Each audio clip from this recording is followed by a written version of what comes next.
বগুড়ার শহীদ Ziaur Rahman medical college হাসপাতালে আছেন সহকর্মী আব্দুল আওয়াল ও নাটোরে আছেন আল মামুন। প্রথমেই যাচ্ছি আওয়ালের কাছে। বগুড়া শহীদ জিয়াউর রহমান মেডিকেল কলেজ, সরকারি মোহাম্মদ আলী হাসপাতাল সহ বগুড়া শহরের যে 150টির মতো ক্লিনিক ও হাসপাতালগুলো রয়েছে, এই হাসপাতালগুলোর কোনোটিতে কিন্তু নিজস্ব কোনো ব্যবস্থাপনা নেই।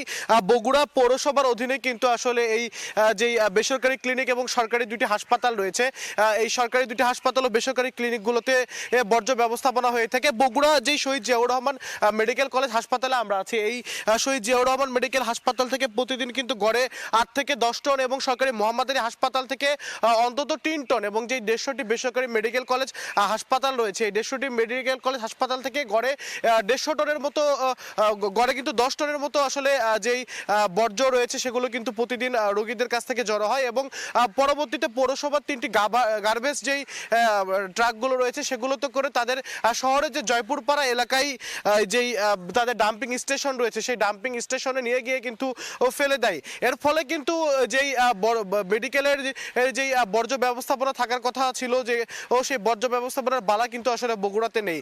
এই প্রতিদিনে অন্তত 20 টনের মতো যে বর্জ্যগুলো ফেলা হচ্ছে পৌরসভার যে ডাম্পিং স্টেশনে, একদম খোলামেলা পরিবেশ। এতে করে আসলে এই যে মেডিকেলের যেই সেন্সিটিভ যে আসলে বর্জ্যগুলো রয়েছে সেগুলো থেকে কিন্তু রোগ জীবাণু ছড়ানোর যেই আসলে একটি মানে সম্ভাবনা রয়েছে, সেটি কিন্তু রয়েছে। বিশেষ করে রোগীরা যারা আছেন, যারা সেবা নিতে আসেন, তারা কিন্তু এই যে মেডিকেল ক্যাম্পাসের মধ্যেই শুধুমাত্র একটি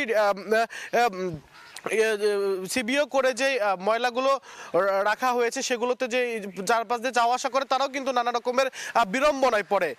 তো এই ছিল বগুড়া থেকে আমার কাছে সর্বশেষ। এই নিয়ে নাটোরে আছেন সহকর্মী আল মামুন, চলে যাচ্ছে সেখানে। নাটোরের পরিস্থিতি যদি বলি, নাটোর জেলা সদর হাসপাতাল সহ যে আরো 186টি ক্লিনিক রয়েছে, ক্লিনিকগুলো কিন্তু বর্জ্য অপসারণের সরকারিভাবে কোনো উদ্যোগ নেই বা ব্যবস্থা নেই, এবং জেলার কিন্তু কোনো ডাম্পিং পয়েন্ট নেই। যেই আমরা যে রয়েছি সদর হাসপাতাল, এখানে 250 শয্যার হলেও 300-র উপর প্রতিদিন এই রোগী থাকে। সেই রোগীগুলোর বর্জ্য কিন্তু এই পেছনে ফেলা হয়, এবং এর পেছনে যে আবাসিক এলাকা রয়েছে, এই আবাসিক এলাকার পাশে এই বর্জ্যগুলো রয়েছে। তো এই বর্জ্যের একটি দিক যেটি সিভিল সার্জন বলছেন যে এটি কিন্তু ক্ষতিকর, এবং মানুষের যে সেই ক্ষতিকর পরিস্থিতি, মানুষের ক্ষতিকর পরিস্থিতির কারণে মানুষের সংক্রামিত হতে পারে। সদর হাসপাতাল সহ যে পরিস্থিতি রয়েছে, সেই হাসপাতালগুলো সদর হাসপাতালে 6 দিন সপ্তাহে এই বর্জ্য অপসারণ করা হয়। সেটি রাজশাহীর একটি সিটি কর্পোরেশনের একটি সংস্থা। এছাড়া যে রয়েছে 184টি ক্লিনিক, সেখানে কিন্তু রয়েছে যে একদিন পর পর সপ্তাহে 3 দিন কিন্তু সেই বর্জ্য অপসারণ করা হয়। এভাবে খোলা জায়গায় মেডিকেল বর্জ্য থাকলে সেই বর্জ্যতে মানুষের কিন্তু সংক্রামিত হওয়ার আশঙ্কা থাকে।